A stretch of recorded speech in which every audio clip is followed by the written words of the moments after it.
So, should you consider buying one of those ultra-fast 4 terabyte portable external hard disk drives that they advertise on Temu?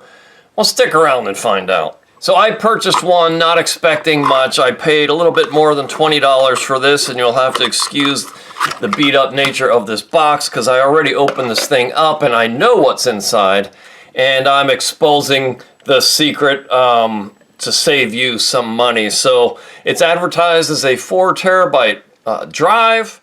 All right, and you open it up and there's a bit of circuitry involved here. There's a little LED light. Let me zoom in a little bit more. Here is an LED light. When you plug it in, that light lights up. But if you look over here, hot glued in is simply a micro SD card.